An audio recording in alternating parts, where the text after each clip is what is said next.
በማዕከላዊ ኢትዮጵያ ክልል በጉራጌ ዞን አበሽጌ ወረዳ 3 ወጣቶች ከተሳፈሩበት የህዝብ ማጓጓዣ መኪና ላይ በተሳሳተ ውንጀላ ተገደው እንዲወርዱ ከተደረጉ በኋላ በግፍ መገደላቸውን ተወሰነ ለማጣራት ሞክሬያለሁ። የቅድም በተነሳው መንገድ አይደለም መረጃው ያለኝ እዛ አበሽጌ አካባቢ በረሃውን ይዞ ፋኖን የሚል አንድ ከህዝብ ጋር የሚጋጭ ቡድን አለ የሸፈተ ከዚህ ቡድን ጋር የመንግስት ወታደሮች ጋር እየተጋጨ የነበረበት ሂደት አለ። ግጭት የአፈሙዝ ግጭቶች አሉ። በዛ መካከል ላይ ያው በግጭቱ ታጣቂዎች የተመቱ ታጣቂዎች እንዳሉ መረጃ ያሳያልና እሱ ነው ያለው። ከዛ ውጪ መኪና ወርዶ ሰው ገደሉ የሚለው ነገር በመረጃ ደረጃ እኛ ጋር የለምና እሱን ነው ያጣረው። ተመስገን ጌታቸው የታገሱ አሰግደውና ግዛቸው ግርማ የተባሉ 3 የአማራ ክልል ተወላጆች ከተሳፈሩበት የህዝብ ማጓጓዣ መኪና ላይ ፋኖ ናችሁ በሚል ውንጀላ ተገደው እንዲወርዱ ከተደረጉ በኋላ በግፍ መገደላቸው የሰሞኑ ዋነኛ መነጋገሪያ አጀንዳ ሆኖ ቆይቷል። ውድ ቤተሰቦቻችን ይህንን ጉዳይ በዝርዝር እንመለከተዋለን። የማዕከላዊ ኢትዮጵያ ክልል በጉዳዩ ላይ የሰጠውን አሳዛኝ መልስም ጨምረን ይዘንላችኋል። አብራችሁን ቆዩ። ድርጊቱ የተፈጸመው አገና በተባለች ልዩ ቦታ ሲሆን ወንጀሉን የፈጸሙት የመንግስት ኃይሎች ከአካባቢው የአበሽጌ አገና ፖሊስና ሚሊሻ አባላት ጋር በመተባበር ነበር። ንጹሃኑ ዜጎች ከተሳፈሩበት መኪና ከወረዱ በኋላ እጃቸውን ወደ ኋላ በገመድ በማሰር አሰቃቂ እንግልት እንደፈጸሙባቸውና በመጨረሻም ጭንቅላታቸውን በጥይት በመምታት በግፍ ተረሽነዋል። ምንም እንኳን ጉዳዩ የብዙዎችን ልብ የሰበረና ሀገራዊ ቀውስን ሊያስከትል የሚችል ቢሆንም የፌዴራሉ መንግስትም ሆነ የአማራ ክልል መንግስት ስለተረሸኑት ወጣቶች ያለው ነገር የለም። በአንጻሩ ወጣቶቹን የረሸነው የማዕከላዊ ኢትዮጵያ ክልል ሰላምና ጸጥታ ቢሮ የማስተባበያ መግለጫ አውጥቷል። የመንግስትን የሰላም ጥሪ አንቀበልም ባሉና በህዝብ ላይ ጉዳት በማድረስ ላይ በነበሩ ወጣቶች ላይ ነው እርምጃ የተወሰደው በማለት አስተባብሏል። ድርጊቱን አስመልክቶ የሚሰራጨው መረጃ ሐሰተኛና የክልሉን ገጽታ ለማጠልሸት ያለመ ነው ሲልም አክሏል። የቢሮው ኃላፊ አቶ ተመስገን ካሳ በሰጡት መግለጫ በጉራጌ ዞን አበሽጌ ወረዳ በዋልጋ እና ዳርጌ አካባቢዎች ፋኖነን በሚሉ ቡድኖች አማካኝነት በህዝብና በጸጥታ አካላት ላይ ጥቃትና ዝርፊያ፣ ግድያ ሲፈጸም ነበር በማለትም ገልጸዋል።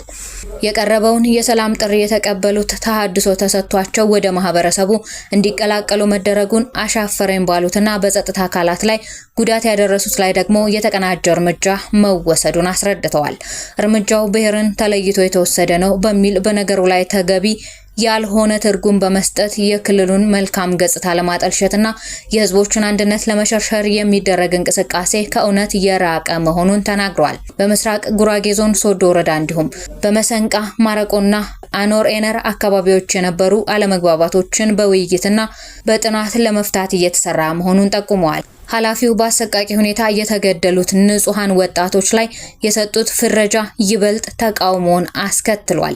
ይህንን በማስመልከት ትብብር ለኢትዮጵያ አንድነት ፓርቲ በዛሬው ዕለት ከረር ያለ መግለጫ አውጥቷል።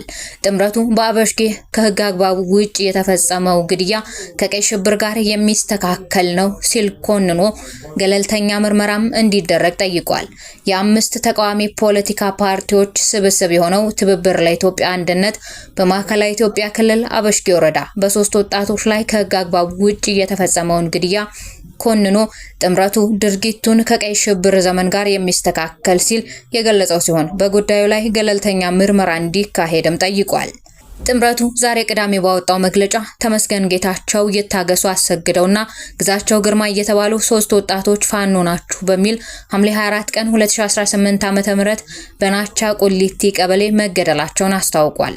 ወጣቶቹ እጃቸው መታሰሩንና ድብደባ እንደተፈጸመባቸው የሚያሳይ የተባለ ፎቶግራፍ በማህበራዊ ሚዲያ ላይ በስፋት ተሰራጭቷል።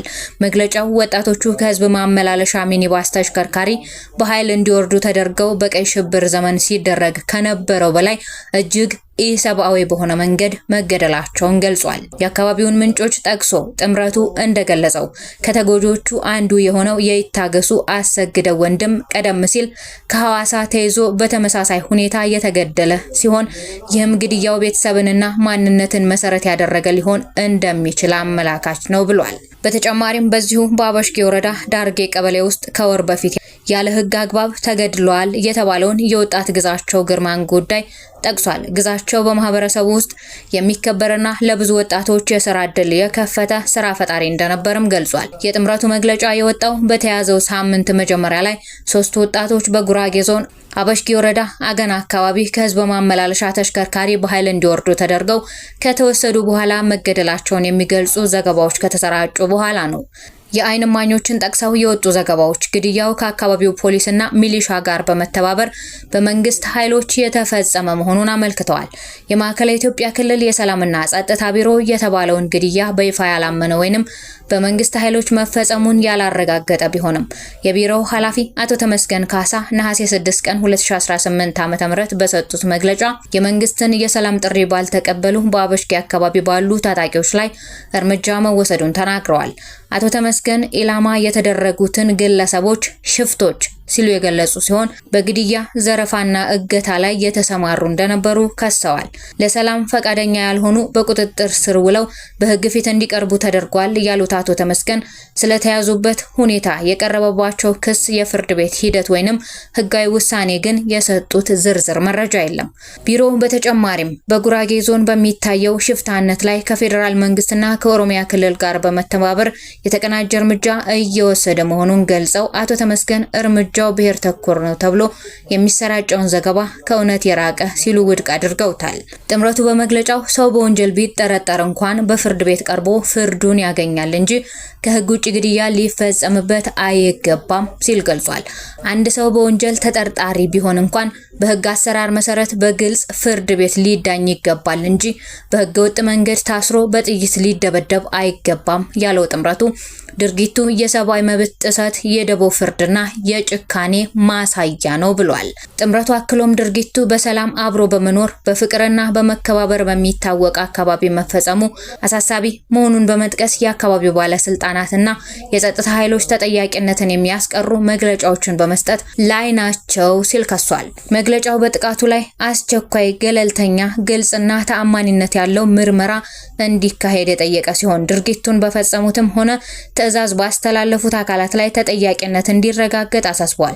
በተጨማሪም ነሐሴ 12 ቀን 2018 ዓ.ም የንጹሃን የግፍ ግድያ ይቁም በሚል መፈክር በሚካሄደው የአንድ ቀን የማህበራዊ ሚዲያ ዘመቻ ላይ ሁሉም ኢትዮጵያውያን እንዲሳተፉ ጥሪ አቅርበዋል።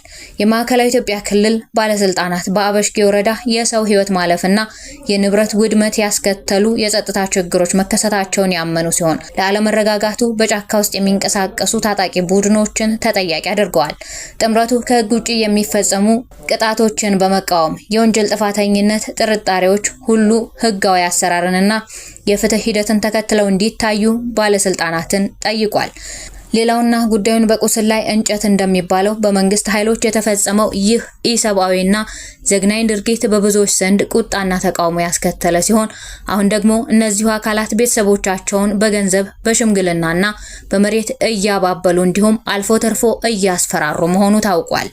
ገዳዮቹ የሟች ቤተሰቦችን በገንዘብ በሽምግልና እንዲሁም በመሬት ስጦታ እያባበሉ ይገኛሉ። ከዚህም በተጨማሪ ጥፋተኞቹ በህግ ከተጠየቁ ቤተሰቦቻቸው በህይወት መኖር እንደማይችሉ እያስፈራሯቸው ነው ተብሏል። በተለይም ለሟች ቤተሰቦች የሞቱበትን ምክንያት አናውቅም፣ መንግስት አልገደላቸውም በሉ፣ አሊያ ግን እኛ ከታሰርን እናንተም ትሞታላችሁ በማለት ቀጥተኛና ከባድ የሞት ዛቻ እያቀረቡባቸው እንደሆነ ነው የተሰማው። አንደኛው የአካባቢው ነዋሪ እንደተናገሩት ገዳዮቹ የሟቾችን አስክሬን ወደ ትውልድ ቀያቸው ዳኖ ቀበሌ ወስደው በመጣል ማንም ሰው አስከሬናቸውን እንዳያነሳና እንዳይቀብር ጥብቅ ክልከላ ጥለው ነበር ብለው ቃላቸውን ሰጥተዋል። በዚህም የተነሳ የሟቾቹ አስክሬን እጃቸው እንደታሰረ ለሶስት ሙሉ ቀናት ክፍት ቦታ ላይ ተጥሎ ለአውሬ እንዲጋለጥ መደረጉ ሁኔታውን ይበልጥ አሳዛኝ ያደርገዋል ይላሉ። አስከሬኖቹ በተለይም ጭንቅላታቸው አካባቢ በተመቱት የጥይት ምት ምክንያት ሙሉ በሙሉ በመጎዳቱ ገጽታቸውን ለማየትና ለመለየት የሚያስቸግር ሁኔታ ላይ እንደነበር ተጠቁሟል። በሌላ በኩል ሶስቱን ወጣቶች ከመኪና ወርደው እንዲረሸኑ ከፍተኛ ሚና የነበረው የተባለው የወረዳው ፖሊስ አባል በከተማው ውስጥ በመንቀሳቀስ ላይ ሳለ በአንድ ሆቴል ፊት ለፊት ለጊዜው ማንነታቸው ባልታወቁ ኃይሎች እርምጃ ተወስዶበታል እየተባለ የተናፈሰው ወሬ ፈጽሞ ከእውነት የራቀ ነው ተብሏል። ውድ የዝየራ ሚዲያ ቤተሰቦች የዛሬን በዚህ አበቃን። ለቀጣይ እስከምንገናኝ ድረስ ፈጣሪ ቸሩን ያምጣልን።